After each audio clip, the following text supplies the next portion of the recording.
Hi, it's Kit Finlay Bates here, and I said in the last video, which is one of a series on Web 3.0, that I was going to talk about MetaMask, which is an example of a browser integrated blockchain wallet.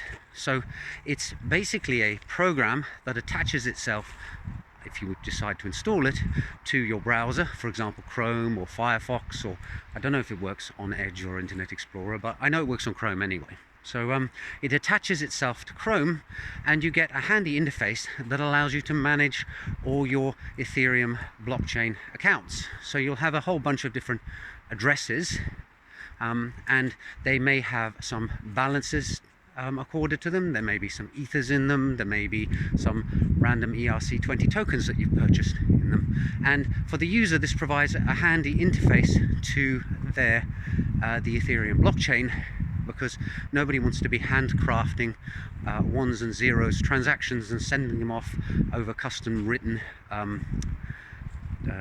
TCP/IP server connections. You just want to be able to click a few buttons and type in a few numbers and hit send and have it work. And MetaMask does that for you in the same way that a web browser actually takes a web page and then renders it so that it looks like something that you would be interested at looking at, rather than just a whole load of HTML. MetaMask is a good example of a blockchain wallet. It seems to function pretty well as far as I can tell.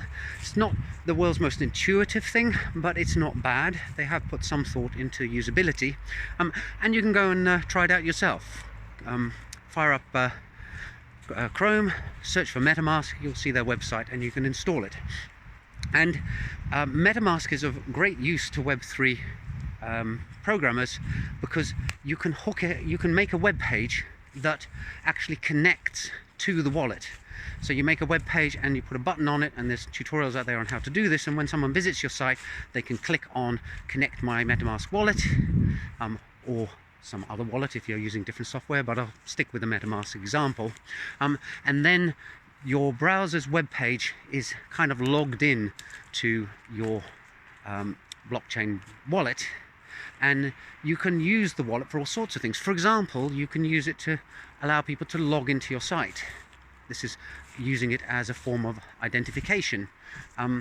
People can log into your site by connecting MetaMask and then signing, clicking the sign button that says this is really me, and you as the website maintainer can log that, and now that person has an account on your website. It's sort of similar to using open authentication or login using Facebook, login using Google, but instead of relying on a Silicon Valley company to act as the authentication service, you're relying on a decentralized system. So it's part of self-sovereign identity in a way.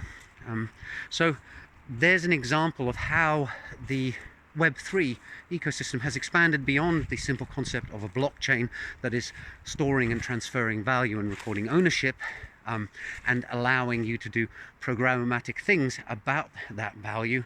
It's actually expanded out into the realm of identity, and I find that kind of interesting. Anyway, in the next video I'll move on to talk a bit more about how all these pieces that I'm talking about hang together, and then I'll talk about some of the other tools that are available out there for developers to start becoming Web 3.0 developers. Hope you're finding this interesting so far, and see you in the next video soon. Bye for now.